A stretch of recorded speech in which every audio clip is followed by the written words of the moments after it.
whenever we hear the sound of the bell, we practice listening to the bell deeply.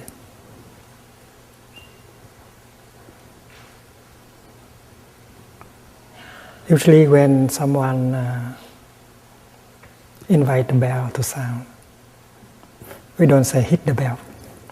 We say invite the bell to sound. He or she should wake the bell up first with a half sound, like this.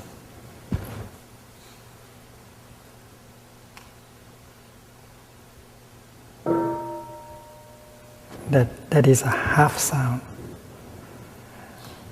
But before he does that, she does that, she has to practice mindful breathing first to prepare himself.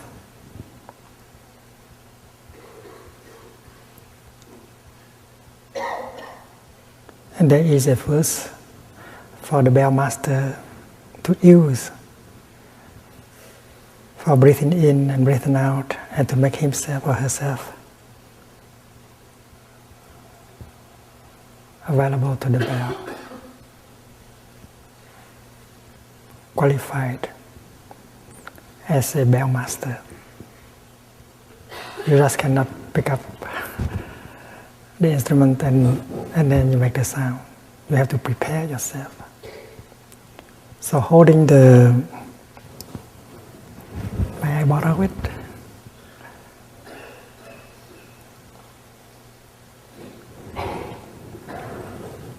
Holding the stick like this, you will practice mindful breathing.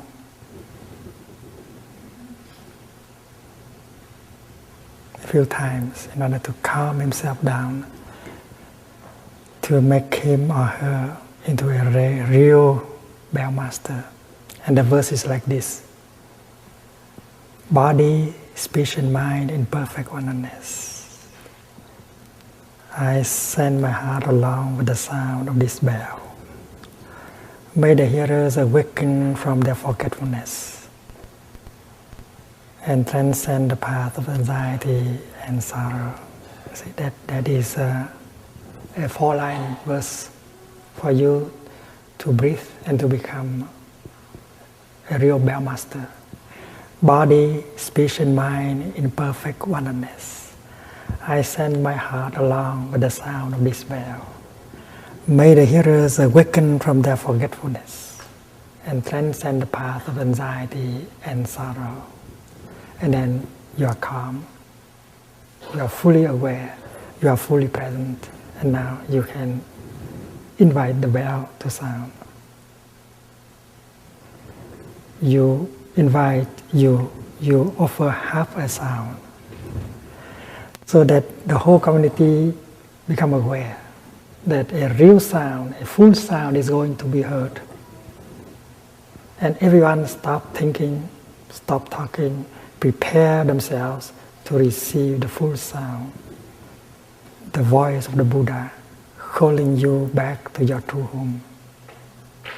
In the practice center, the sound of the bell is the voice of the Buddha from within, calling you back to your true home. And so the bell master make a half sound and allow you the time to prepare yourself for the reception of the full sound, the voice of the Buddha. You stop what you are saying, you finish what you are saying in a few seconds, you stop your thinking. Not only your talking, but you stop also your thinking. And you go home to yourself with your in-breath. And you enjoy breathing to get prepared for the sound. The sound as the voice of the Buddha from within, calling you back to your true home. And then the bell master will allow you the time to for one in breath, 1 out breath at least, and then he or she will invite the bell so that a full sound will be offered to the whole community. And then everyone will enjoy breathing in and breathing out at least 3 times. And when you breathe in, you say, I listen, I listen. And when you breathe out, you say, this wonderful sound brings me back to my true home. Listen, listen. This wonderful sound brings me back to my true home. No thinking, just listening, listening very deeply to the sound of the bell that will bring you back to your true home in the here and the now. And the one who speaks, stop speaking and thinking about what to say next, and enjoy deeply his or her in-breath and out-breath. Enjoy his being in his true home. That is the living Dharma, being in your true home. And the one who listens to the talk also stop listening and enjoy her in-breath and out-breath. Very nourishing, very healing. In Plum Village in France, not only we enjoy the sound of the great bell within our center, but whenever the bell, the church bell nearby sound, we also stop and enjoy the church bell.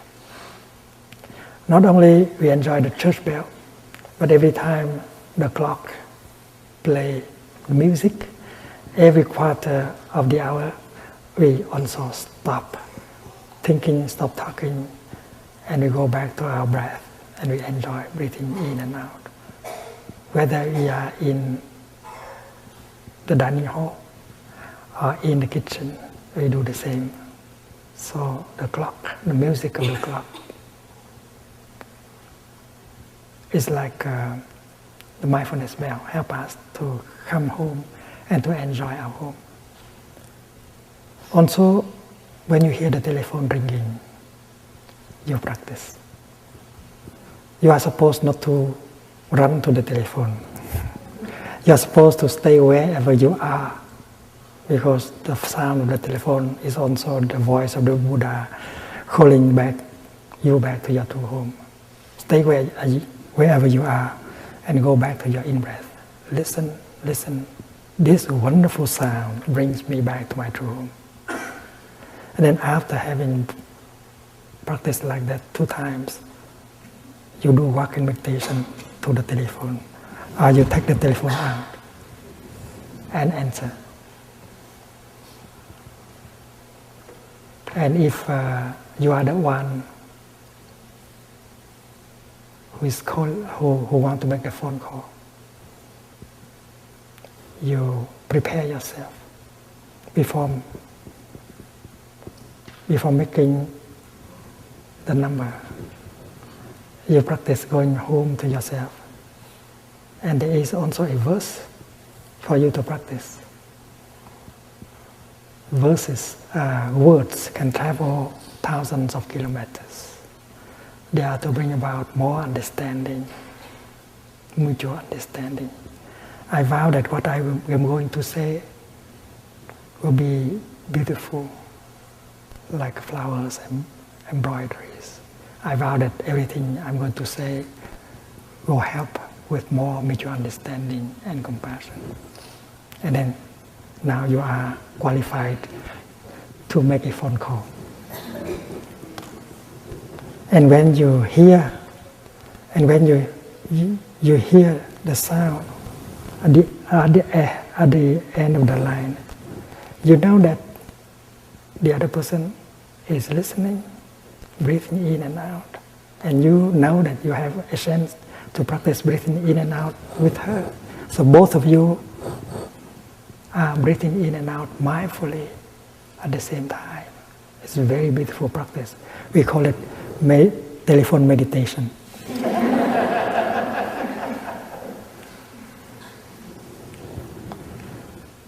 And then in Plum Village, in the Deer Park Monastery also, if we use the computer is programmed so that every quarter of the hour there will be a bell of mindfulness, so that you can stop your work and go home and enjoy your in-breath and out-breath. And you know that when you call Plum Village or Deer Park, you don't expect them to answer right away after the first ring. They are breathing in and out.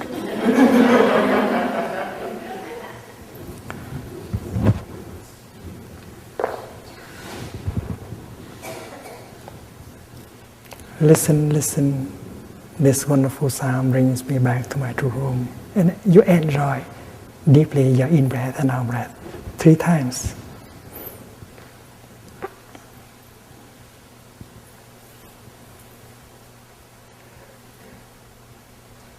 The bell master tonight is a monk from New Zealand.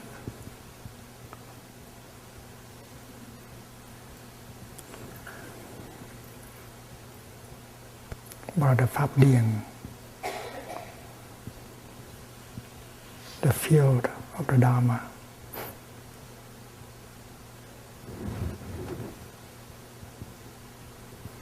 Enjoy the mindfulness bell. Enjoy your in-breath and out-breath 3 times.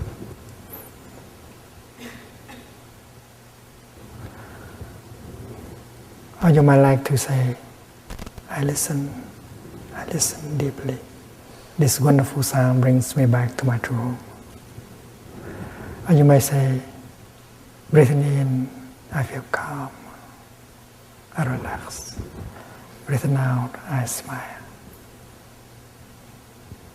Calming, smiling. Breathing in, I establish myself in the present moment. Breathing out, I know this is a wonderful moment. Calming, smiling. Present moment, wonderful moment.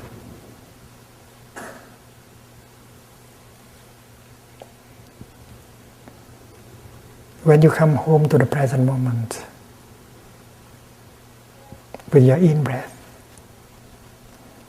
you become fully alive, fully present. You can touch life in the here and the now. You feel that you are alive. You touch the miracle that you are alive. Because to be alive, that is the greatest of all miracles. And with only one in-breath, you can touch that miracle. That is why you can say, present moment, wonderful moment. If someone asks you, my dear friend, has the most wonderful moment of your life arrived? He wants to know whether the most wonderful moment of your life has arrived. It would be a pity if such a moment does not arrive at all. Then you may have the tendency to say, oh, it does not seem that it has arrived, that wonderful moment. But I am sure that it will arrive soon, sometime in the future. And that is our tendency to answer. But if we keep living like the way we have lived our life in the past 20 years, it will not arrive in the next 20 years. It might not arrive at all, that moment we call the most wonderful moment of our life.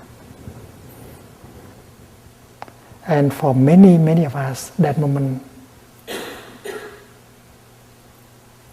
does not arrive at all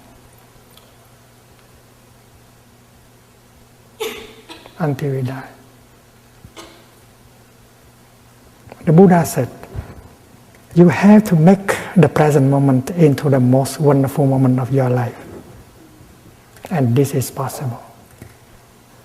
Because if you are able to go home to the present moment, to the here and the now, become fully alive, become fully present, you can touch all the wonders of life within yourself and around you. Everything belonging to you is a wonder. Your eye, your ear, your nose, your body, your mind. And because you are not mindful, you don't touch them deeply, you don't know that they are wonders until you die. And you begin to regret that you have not lived at all. That is why our true home must be sought in the here and the now. It can be touched in the here and the now.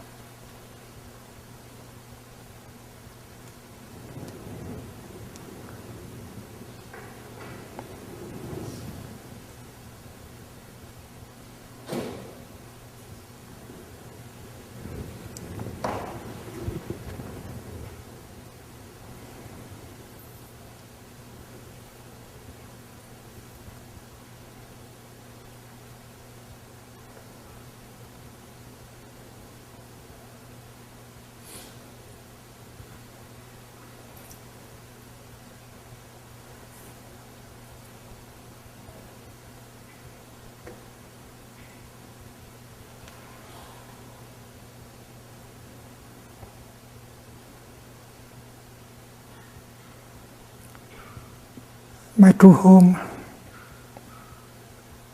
is not limited to a place.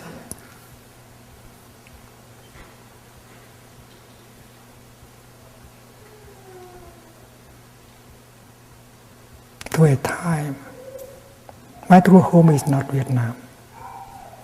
My true home is not France. My true home is not America. My true home is not Africa. My true home is not the Palestine. My true home is not Israel.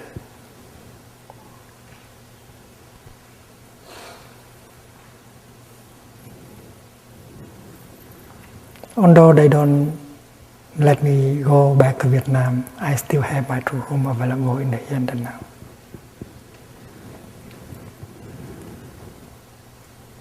And maybe they are in Vietnam, but they don't have a home.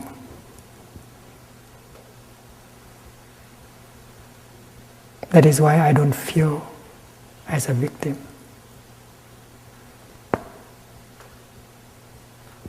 And I don't feel that they are my enemies. They are victims of fear.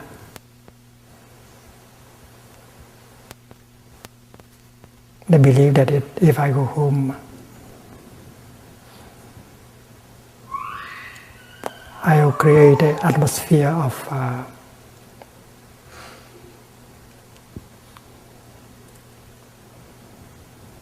of solidarity, of friendship, of brotherhood that may be threatening to their power.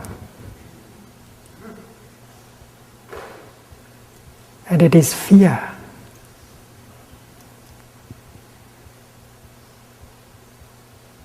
that is an obstacle. I want to help them to be free from fear. They are not my enemies. They are the ones I want to help. They are object of my practice of compassion and understanding. I have no enemies.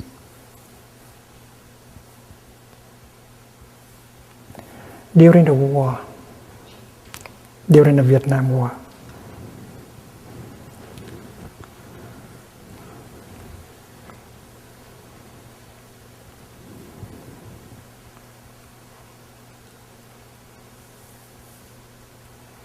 it was so difficult for us to voice our concern. Many of us, most of us, did not want the war.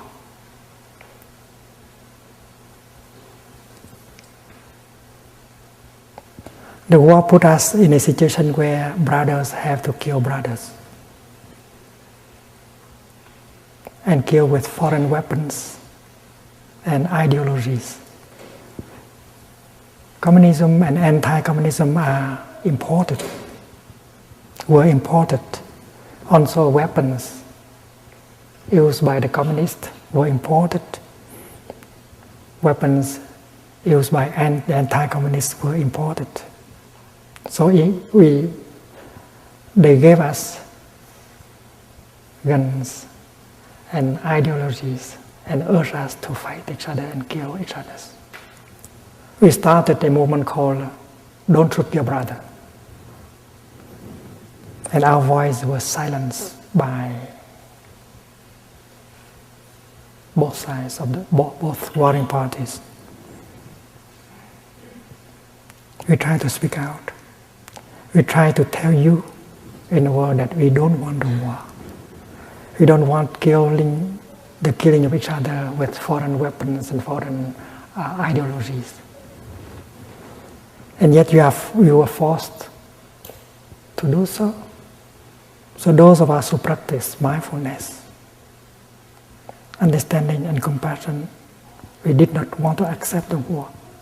We wanted to reconcile.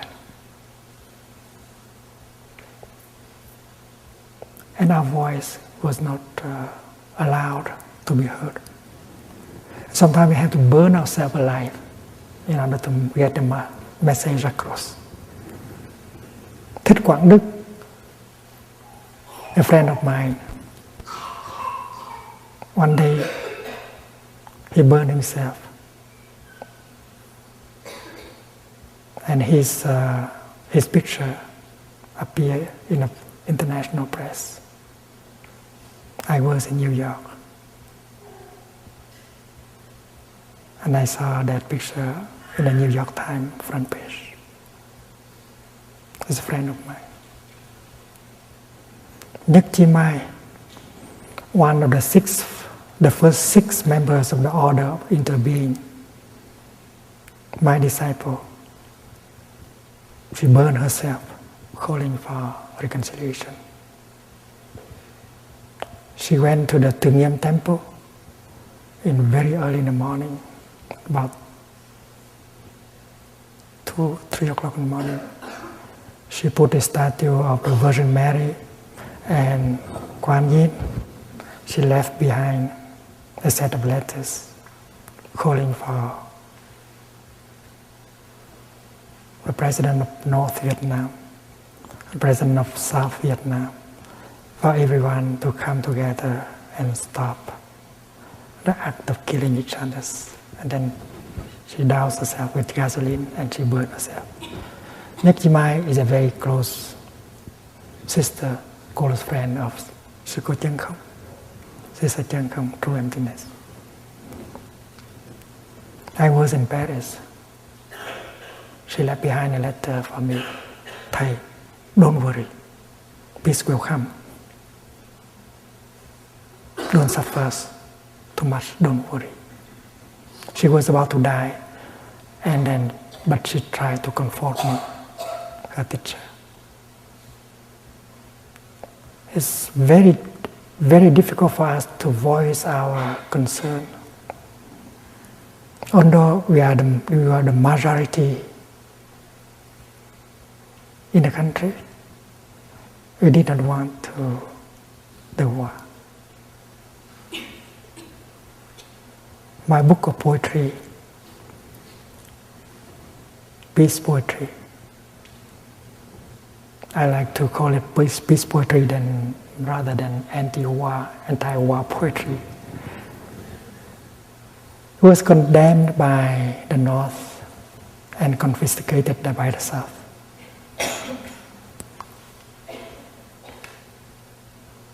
So when Cornell University invited me to come and make a series and give a series of lectures, I took the opportunity to go out and to call for peace.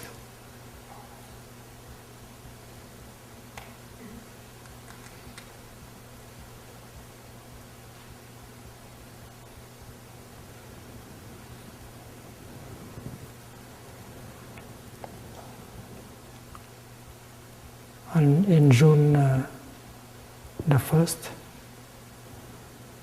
In the year 1966, 65, 66.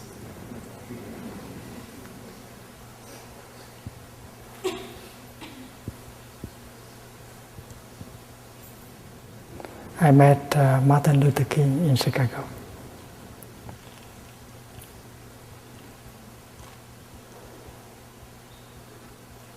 Exactly 1 year before.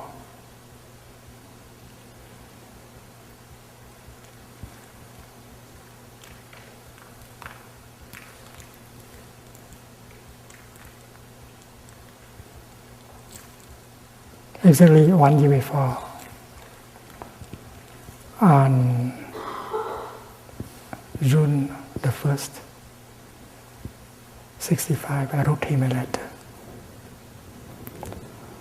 explaining to him why we had burned ourselves. This is not an act of suicide. This is an act of love.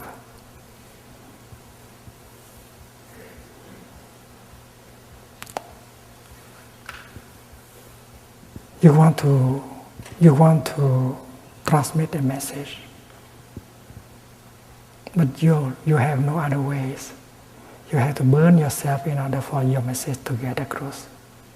So the suffering of the monk who burned herself to get the message across, message of love and compassion, it's of the same nature of the act of Jesus Christ dying on the cross.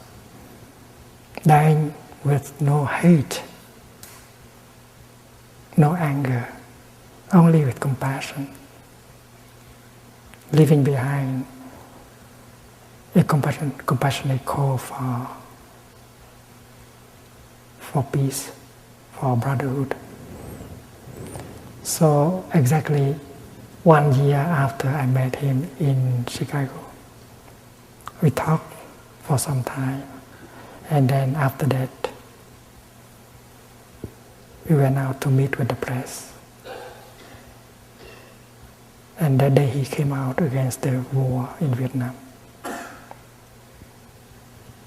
And that is the day when we combine our efforts of working for peace in Vietnam and fighting for civil rights in America.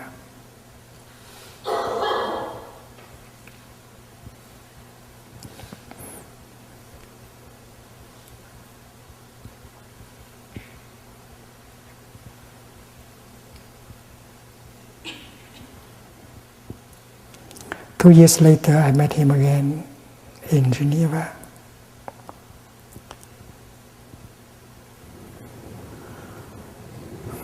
In a conference called Parliamentaries, organized by the World Council of Churches. There are people like Linus Pauling at the conference.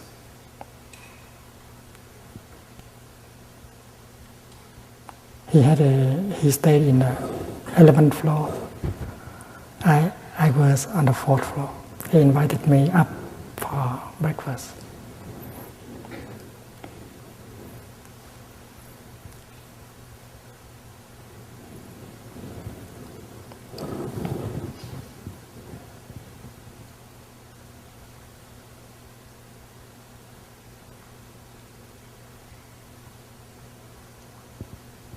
I was retained by the press.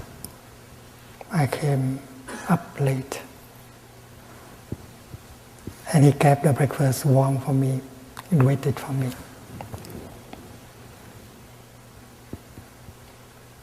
I told him, Martin, you know something? In Vietnam, they call you a bodhisattva.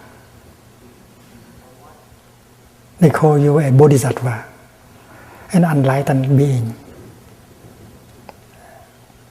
trying to awaken other living beings and help them go in a direction of compassion and understanding.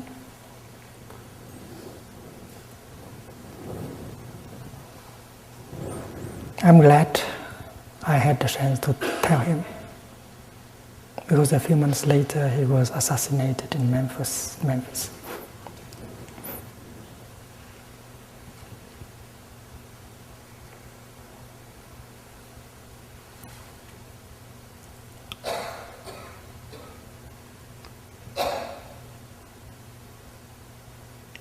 We were in France. We had a bureau, an office representing the Buddhist community in Vietnam.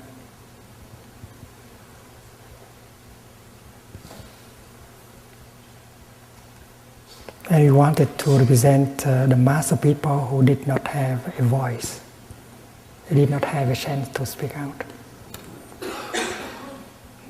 So we live as a community in Paris. And our office in a poor quarter of Paris, number 11, La Goutte d'Or Street. And that quarters were inhabited more by the people of Arab origin.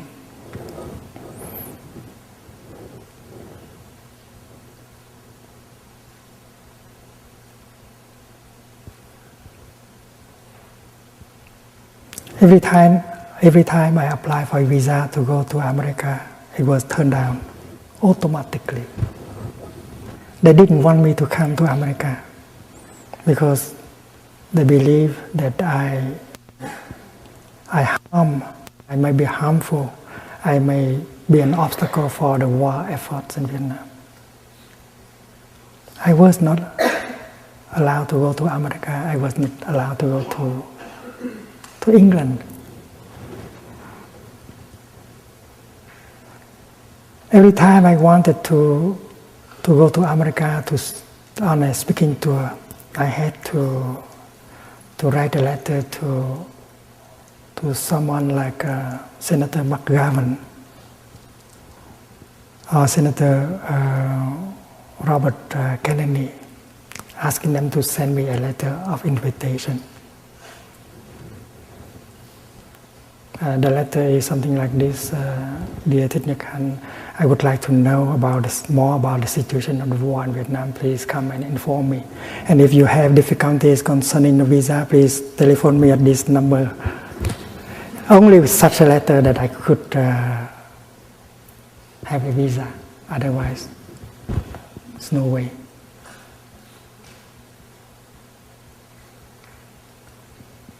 I remember one day I flew from Japan back to Paris. I did not have a visa for transit in Seattle. I flew from Tokyo to New York via Seattle and then to Paris.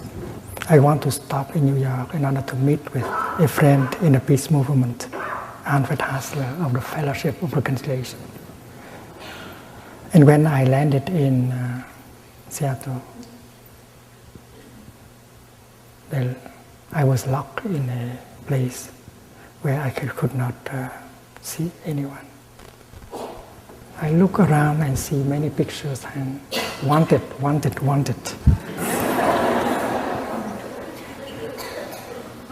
They took my passport. They didn't allow me to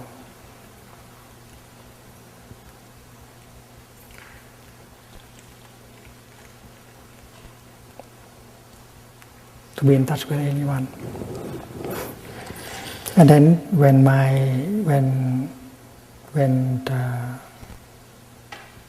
the plane is about to take off, they gave my passport back. It's very difficult. One day when I was in Washington, D.C., I told you already, the Baltimore Sun, a reporter came and informed me that there's a dispatch from Saigon informing the government of the United States of America, of France, of England, United Kingdom, and of Japan, asking them not to honor the passport of Thich Nhat, because he has been saying things that are not helpful to the world efforts against communism. And in Vietnam, my books, my articles, my poetry was banned by both the communist and the anti-communist.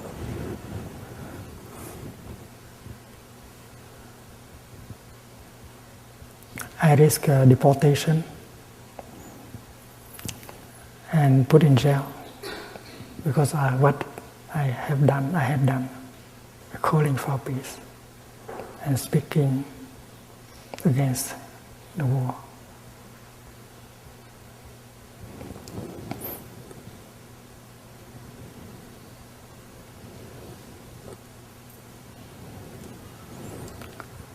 It was my intention to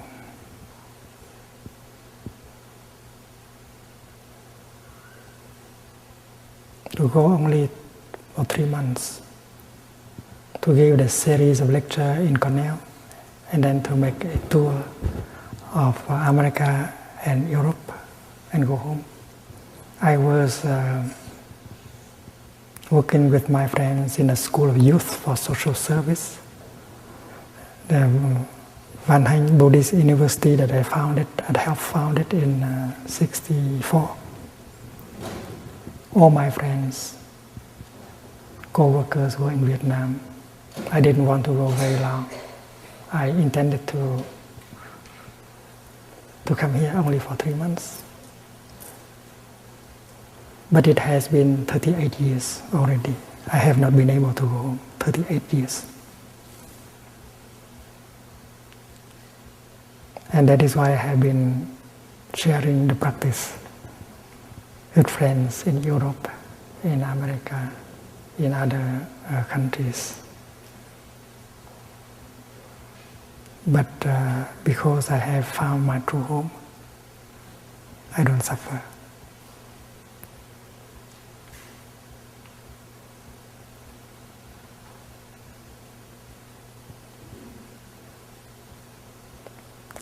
The truth is that during the first year of my being exiled, it was difficult, quite difficult.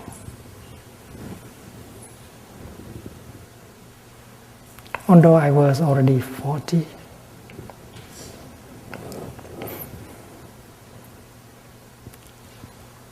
although I was already a Dharma teacher, having many monks and nuns as students, disciples, and yet I had not found my true home. I can give very good lectures on Buddhism, on the practice of Buddhism,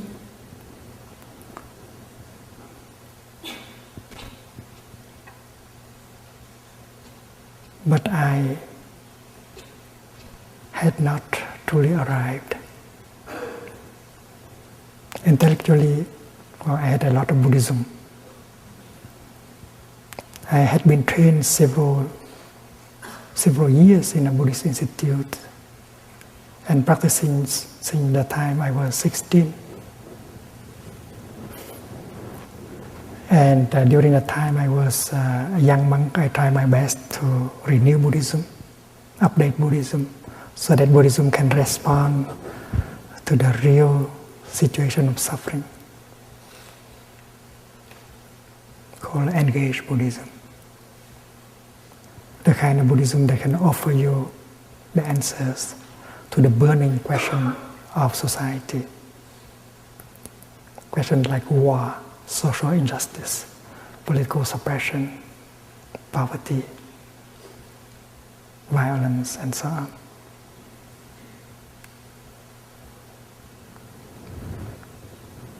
It was very difficult for me during the first 2 years, because my intention was to bring about information to the world, the kind of information that were not available to people, because the warring parties, they had all the mass media. And in speaking tour, I slept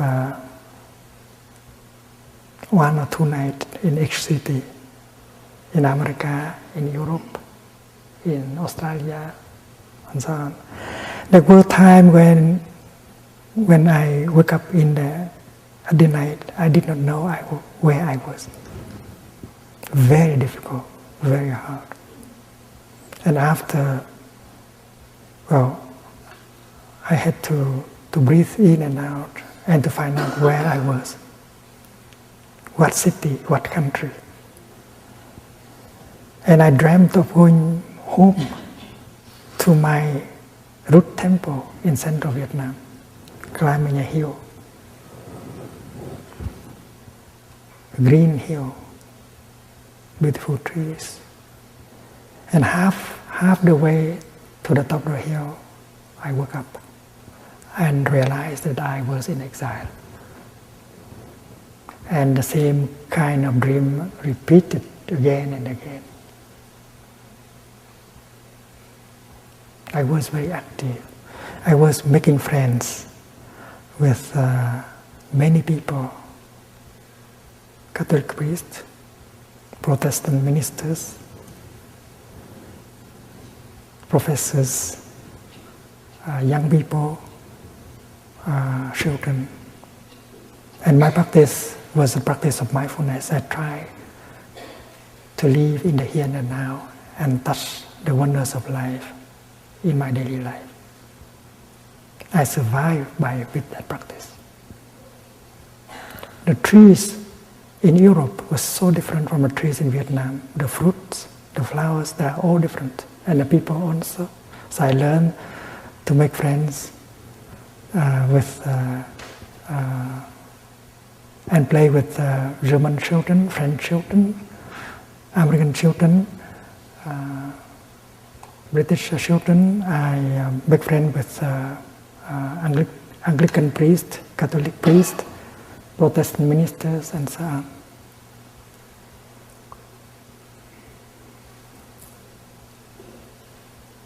But thanks to that practice, I was able to find my true home in the here and the now.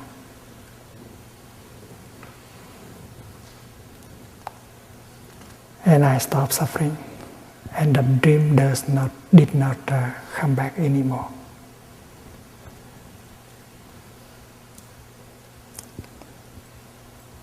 People think that I suffer when I cannot go back to Vietnam, but that's not the case.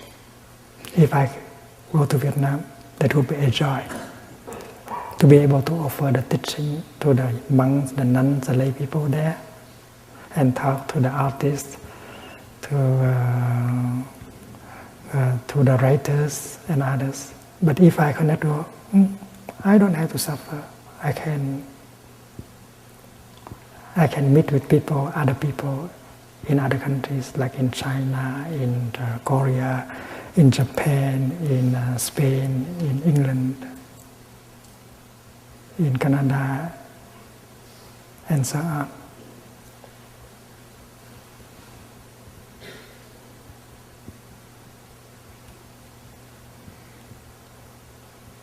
And the formula I have arrived. I am home.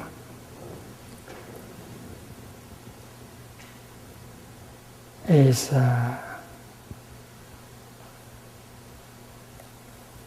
embodiment, the expression of my practice.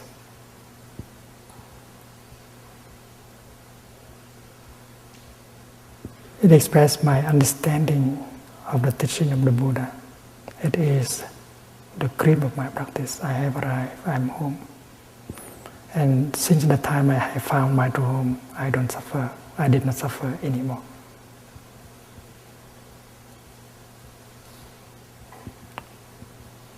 The past is no longer a prison for me. The future is no longer a prison for me. I'm able to live in the here and the now. I'm able to touch my true home. And I know that the future is available through the present. This is what I have found. When you touch the present moment deeply, you touch the past. And if you know how to handle the present moment properly, you heal the past.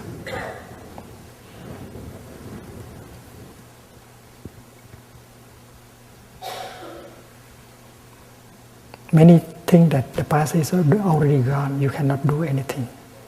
You cannot go back to the past and fix things and repair things. But according to this teaching of the Buddha, the past is still there with all the pain and suffering.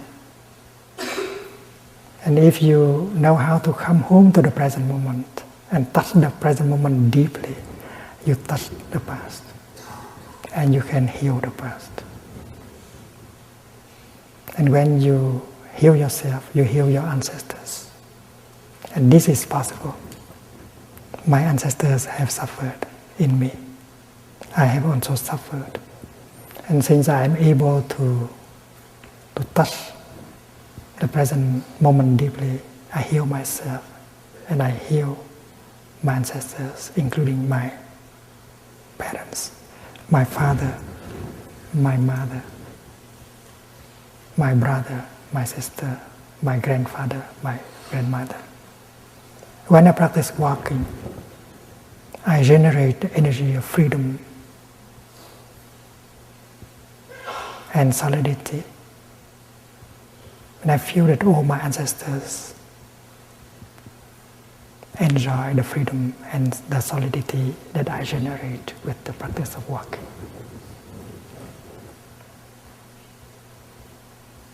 Because to me,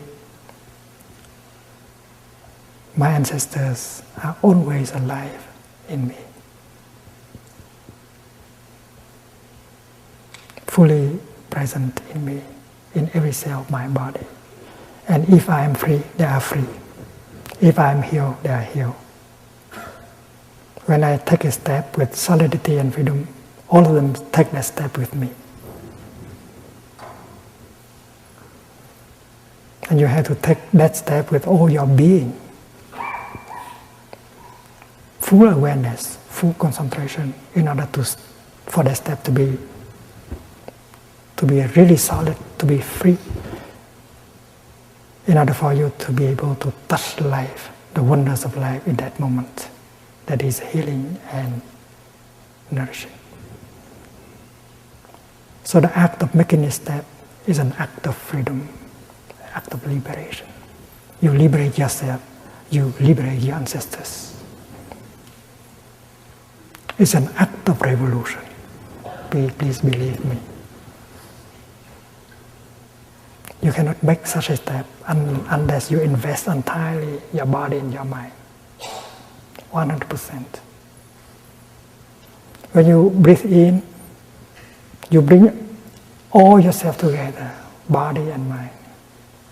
You become one. And equipped with that energy of mindfulness and concentration, you make a step. And you have the insight that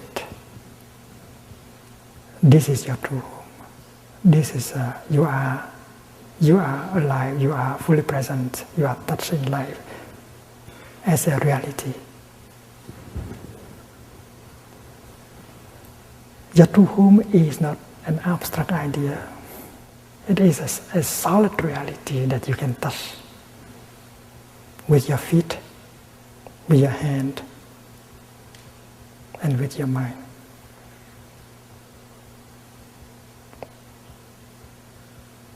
The kingdom of God or the pure land of the Buddha, for me, they are not abstract ideas. That is something you can touch in every moment, you can live in every moment. It is available in the here and the now.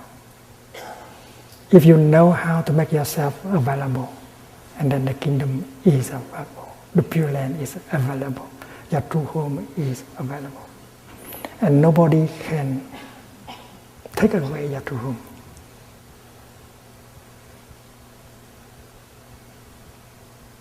They can occupy your country, yes. They can put you in prison, yes. But they cannot take away your true home and your freedom.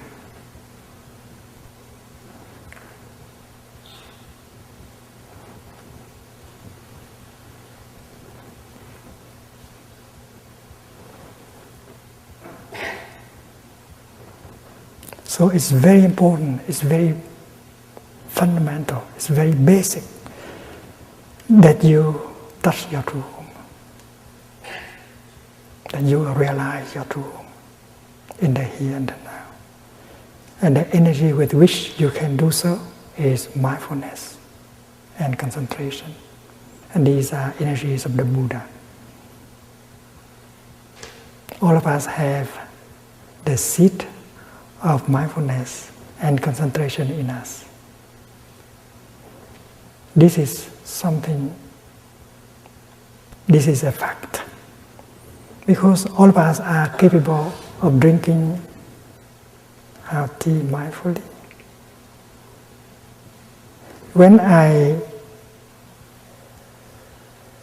drink my tea, I want to really drink my tea.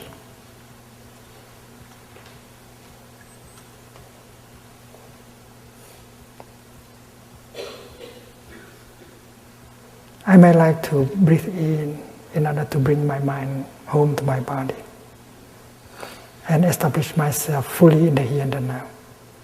You have to be there, fully. And when you are there fully, the tea will be there for you fully. If you are not there, the tea is just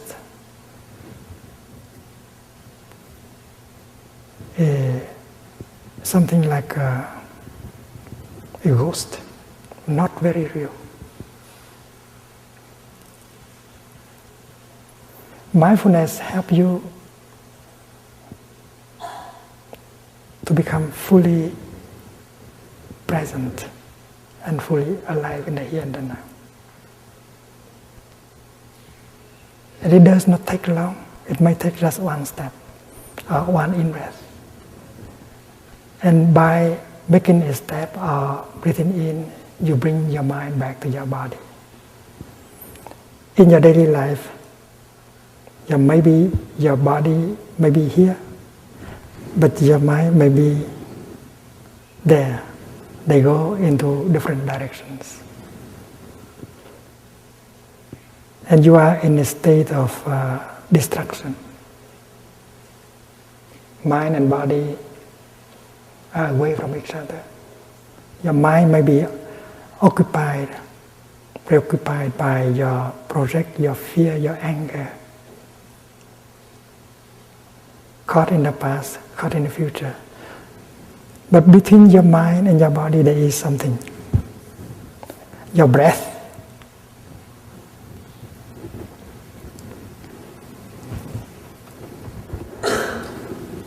And as soon as you go home to your breath and you breathing in, I know I am breathing in. And then your body and your mind come together very quickly. While breathing in, you don't think of anything. You just focus your attention to your in-breath. You focus, you invest 100% of yourself into your in-breath. You become your in-breath. There is a concentration, mindfulness of your in-breath, concentration and your in-breath that will make body and mind coming together in just one moment. And suddenly you become fully present, fully alive. And in that state of being, you pick up your tea, and the tea becomes a reality, not a ghost. And when you drink your tea, you are just drinking your tea. That's called mindful drinking. There's no thinking. There's just drinking, deep drinking. You are real and the tea is real. And when you are real, the tea is real, life is real. And many people live in a dream because they are not in the present moment. They don't know what is going on in the present moment. But because you are able to bring your mind back to your body, you are fully present and you become aware of what is going on. What is going on is that I enjoy my tea. There's no drinking at all. There is no thinking at all. There's only drinking of tea. In that moment, I live deeply the moment of drinking my tea.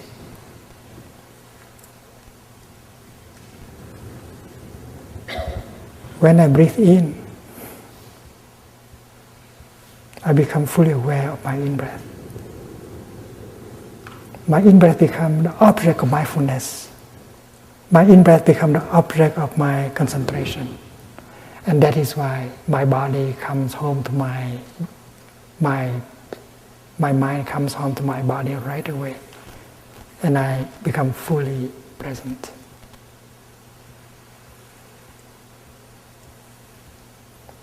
Suppose a group of people stand there and contemplate a beautiful sunset.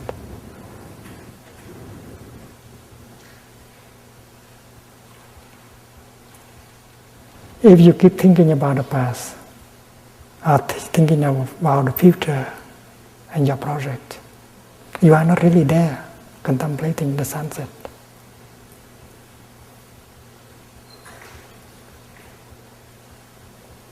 The sunset is not for you. So if you practice breathing in and out, become available in the here and now, and this beautiful sunset is for you. Breathing in, I know the sunset is there. Breathing out, I smile to the beautiful sunset. In that moment, life is real.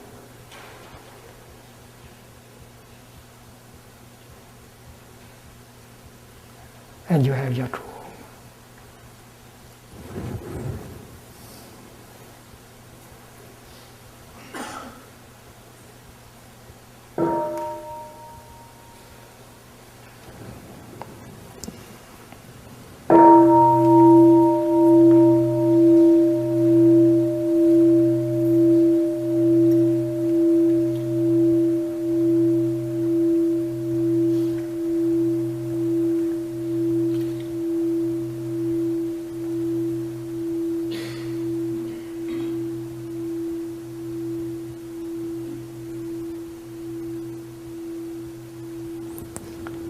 When you go back to the present moment, you might encounter the wonders of life that are refreshing and healing.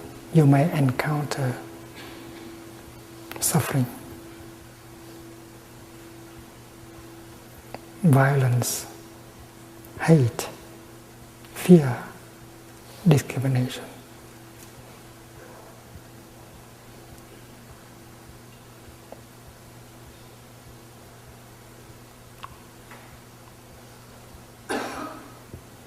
And if you are a good practitioner, you have enough mindfulness in order to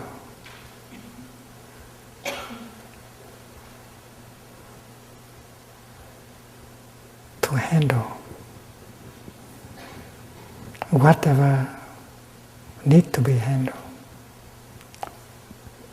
Suppose anger is coming up in you as an energy. As a practitioner, you don't allow anger to be alone in you, because if you let anger to be alone in you, anger will cause a lot of damage in your body, in your mind, and maybe around you. That is why we practice mindfulness of anger. Breathing in, I know anger is in me. Breathing out, I smile to my anger. embrace my anger.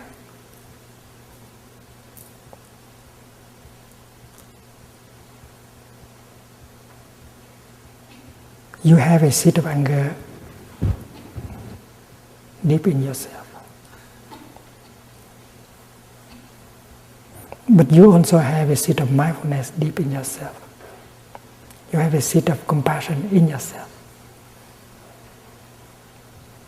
When anger is touched, when the seed of anger is touched, it manifests into a kind of energy called anger.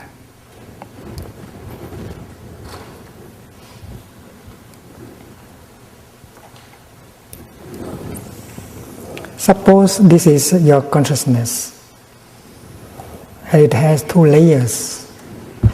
The lower layer is called store consciousness, and the upper layer is called mind consciousness. You have a seed of anger here. You also have a seed of joy, of mindfulness, of compassion, of non-discrimination. You have a seed of anger, of despair, of jealousy, of discrimination in the depth of your consciousness. But when the seed of anger is left alone there in the store consciousness, you don't water it, no one come and touch it, you are okay. You can laugh, may have a good time. But that does not mean that you don't have the seed of anger in you. As soon as you hear someone saying something or doing something, the seed of anger in you is touched. And it becomes a zone of energy on the realm of mind consciousness. In Buddhism, we call it a mental formation. Anger is a mental formation.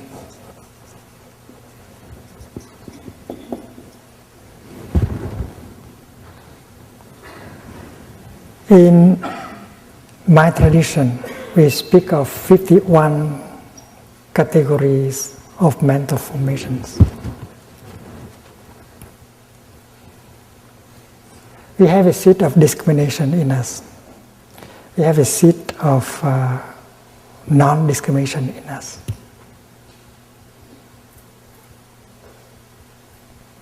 That is true. If the seed of discrimination is watered every day, it becomes very important. And it doesn't allow the seed of non-discrimination to manifest. If the seed of anger becomes stronger and stronger every day, the seed of compassion have less chance. And that is why every time a negative seed is touched and manifest, we have to take care of it. That is why I spoke about mindfulness of anger. When mindfulness is the capacity of knowing what is happening is anger has manifest. So as a practitioner, you ask the seed of mindfulness to manifest at the same time. And if you are a diligent practitioner, the seed of mindfulness in you is strong enough, and it's very easy for you to touch and invite it to come up. And it become a zone of energy.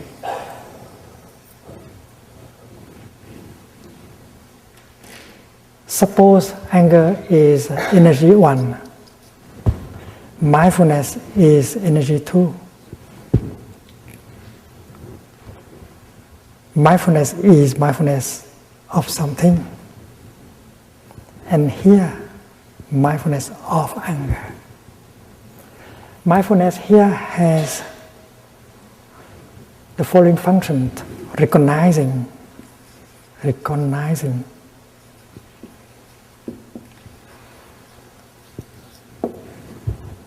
anger anger. Mindfulness of breathing. Breathing in, I know this is my in breath. Breathing out, I know this is my out breath. Recognizing in breath as in breath. Recognizing out breath as out breath. Recognizing drinking as a drinking. Recognizing walking as a walking. That's the nature, the function of mindfulness. So the energy of mindfulness generated by your breathing, your walking, has the capacity of recognizing anger as anger. Breathing in, I know anger is in me. Breathing out, I take good care of my anger. Recognizing anger and embracing anger.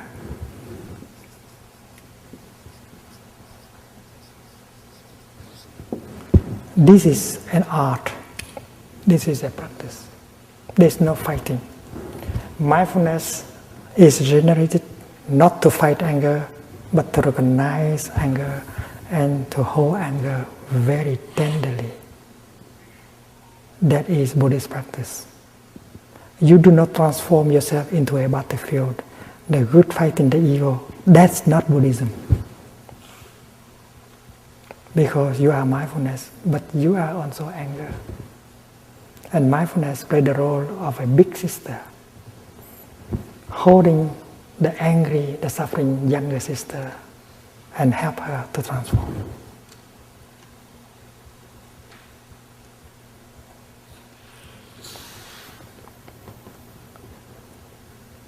A mother who's working in the kitchen, and she hears the baby crying, and she very much cares for her baby.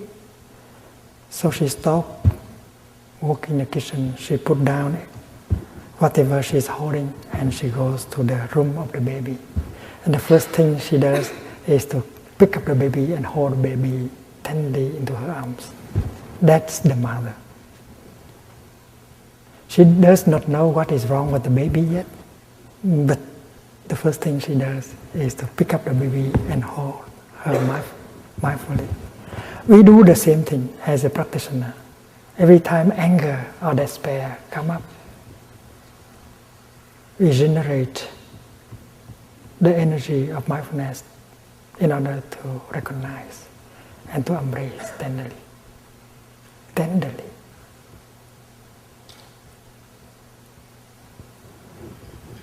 And if we know how to practice mindful walking or mindful breathing, we continue to generate mindfulness. And we have that energy in order to recognize and to embrace. And we can bring a relief. Because mindfulness as an energy, embracing anger as another source of energy tenderly. Big brother, younger brother. Although the mother has not realized what is wrong with the baby, but the fact that she is holding the baby tenderly can already bring a relief to the baby, and the baby may stop crying. And if the mother continues to hold the baby tenderly with mindfulness, she'll find out what is wrong. The baby may be hungry, the baby may have a fever, or the diaper may be too tight. As a mother, she can find it out very quickly. As practitioner, you can find out very easily why this anger. And you can see the roots of that anger. You find out the nature of that anger, the root of that anger.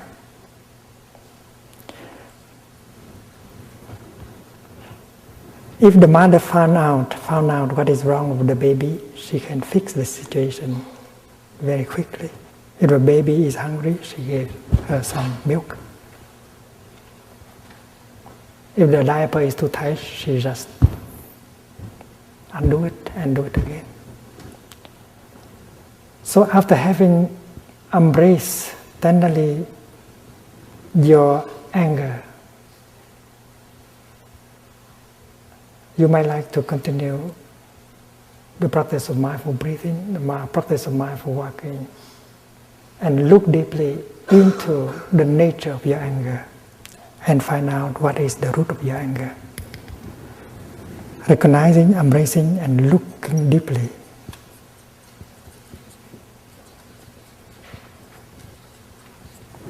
Because mindfulness is the kind of energy that carrying with her the energy of concentration. Wherever mindfulness is, concentration is also. When you are mindful of your in-breath, you are concentrated in your in-breath. When you are mindful of your tea, you concentrate on the tea. And that is why the more powerful mindfulness is, the more concentration you get. And with that mindfulness and concentration, you practice looking deeply and you get insight.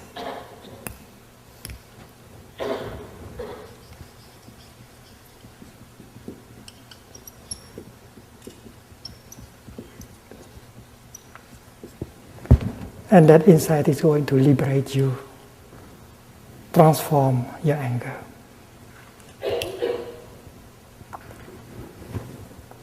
There is a story of a young boy who used to come to Plum Village every summer with his younger sister. And they practice mindfulness as children. The boy had difficulty with his father. He blamed his father. Every time he fall down and get hurt, his father always shouted at him instead of coming and help him. So his relationship with his father was difficult. And he vowed that when he grew up, he would not be like his father. If he has children and then if his child fell down and get hurt, he will not shout at him. Instead, he will come and try to help. That was determination. One day, he was in the lower hamlet of Plum Village, and her sister, while playing with another little girl on the hammock, fell down and get hurt, and the blood was coming down. Suddenly, he found himself very angry. He wanted to shout, "Stupid! How could you come? How could you do something like that?"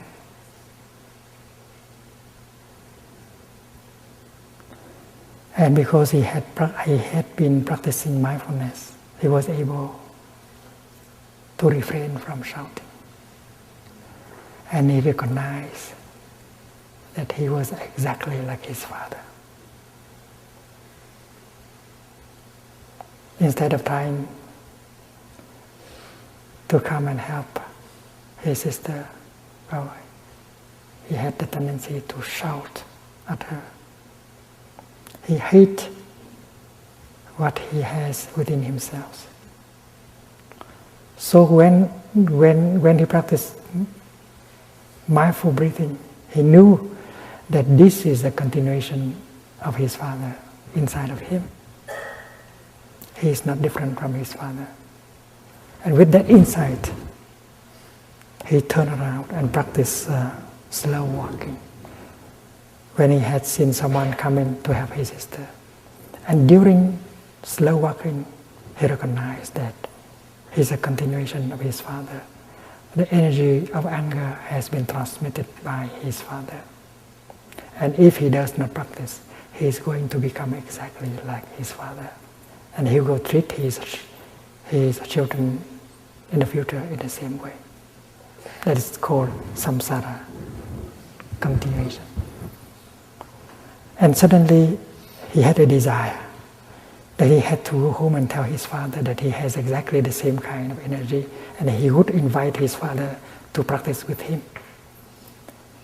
And when that intention was born in him, his anger, resentment toward his father began to dissolve.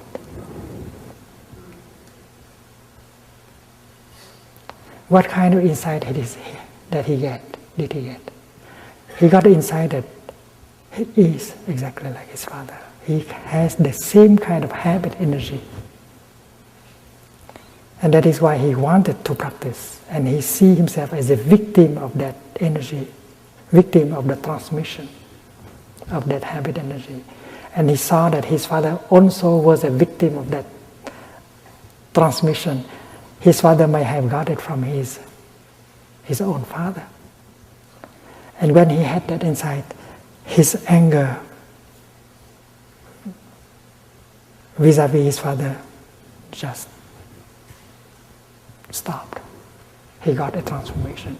I think for a young man of 12, that is a remarkable achievement. It is insight that transforms our afflictions. And mindfulness has the power of recognizing, embracing, looking deeply, getting the insight that transforms you, that get you free.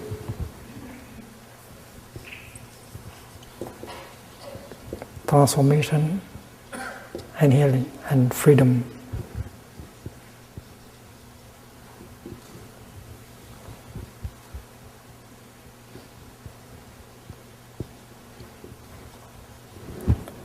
And when the young man is liberated, the father in him was liberated, and the ancestors in him are liberated. He ends the circle, the round of samsara.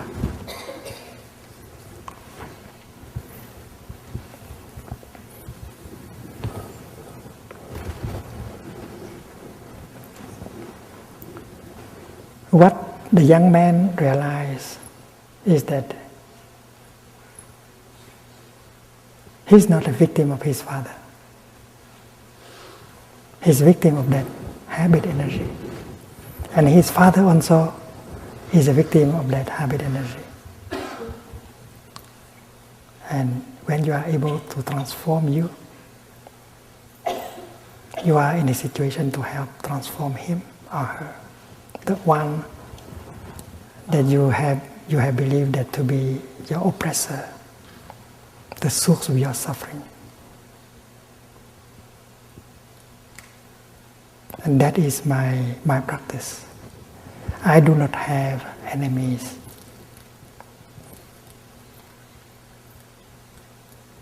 Even they have created a lot of suffering, a lot of injustice. They have tried to kill me, to suppress me. But they are not my enemies. They are those I want to help. Because I have become free. I have changed myself. I have transformed myself. That's why I do no longer see myself as a victim. I know that if I can transform myself, I can transform them. I can help transform them. If you practice, and if you can transform your mind, your heart, you become a bodhisattva.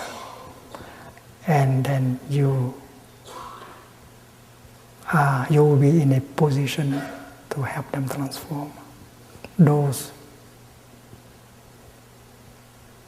you used to consider as oppressors,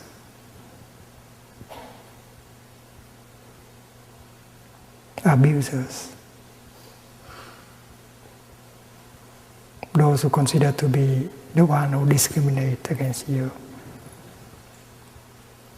trying to suppress you and kill you and so on. They are also victims of their own ignorance, their own anger. They don't know how to handle their craving, their anger, their violence, their fear.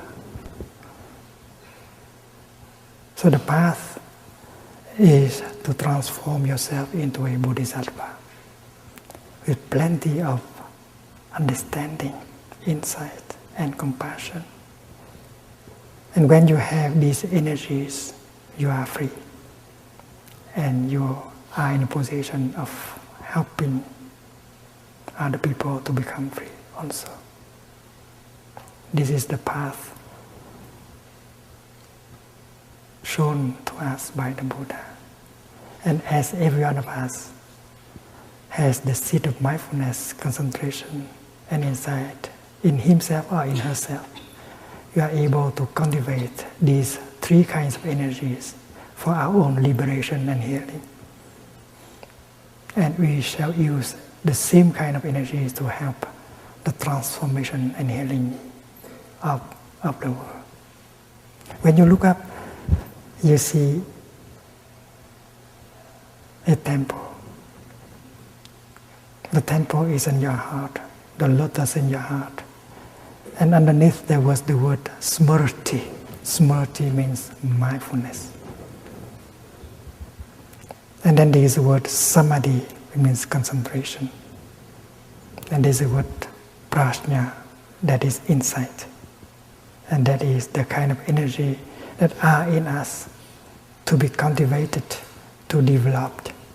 That is the energy of the Buddha in us. The energy of transformation and healing. During our retreat, we practice mindful breathing, mindful walking. And that is why we are encouraged to use our time for the practice. If we talk a lot, there will be no time to enjoy our in-breath, our walking. There will be time when we are encouraged to talk to each other, Dharma discussions. We will be sharing our insight, our way of overcoming our suffering.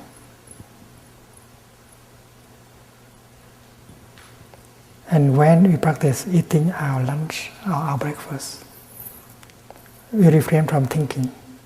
We establish ourselves in the here and the now. And we pay attention only to the food that we eat. When you pick up a piece of bread, you do not think of the past, of the future. You just touch the piece of bread deeply. And we are able to see that the piece of bread. So if you look deeply into the piece of bread, you see everything in it. And the piece of bread you hold in your hand is the body of the cosmos. And with a little bit of mindfulness, you can see that the piece of bread is an ambassador for the form of the cosmos coming to you. And if you can see the piece of bread in its true nature, and then you can put it in your mouth. Don't put anything else in your mouth, like your projects, your fear, your anger. It's not healthy. Just put the bread. And when you chew the bread, just chew the bread mindfully with joy. Don't chew your sorrow, your anger. It's not good for your health. There's no thinking, just the practice of mindfulness is chewing. And we take our time to enjoy our breakfast. From time to time, we pause and smile. The brother in front of you is you. The sister on your left is you. They all belong to the Sangha. And together we generate the mindfulness of the energy of mindfulness. The collective energy of mindfulness while walking, while sitting, while eating will be powerful. And it will penetrate into each of us. We'll be healed by the collective energy and nourished by the collective energy. Alone in our living room, we can generate the energy of mindfulness. But compared to the collective energy of mindfulness, well, it's not much. Therefore, to be in a Sangha and to allow ourselves to be penetrated by the collective energy of mindfulness of a Sangha is very important. So the coming together of a Sangha is a very important fact. It's a miracle. And we should profit from the opportunity. Allow ourselves to be transported by the collective energy of Sangha. Allow the Sangha to embrace our afflictions, our pain, our sorrow. The Sangha is the boat that helps you to float on the river of suffering. Allow yourself to be transported by the Sangha, by the collective energy of mindfulness. And while eating, you enjoy the time being with the Sangha. You smile to your brother and sister in the practice. You allow yourself to be nourished by the collective energy of the Sangha. And every moment of our daily life, mindfulness helps us to be in the here and the now. And the real practice, the true practice, is to allow every moment of our daily life to be a joyful moment. That will be possible thanks to the power of mindfulness and concentration generated by yourself and generated by your Sangha. Tomorrow we shall have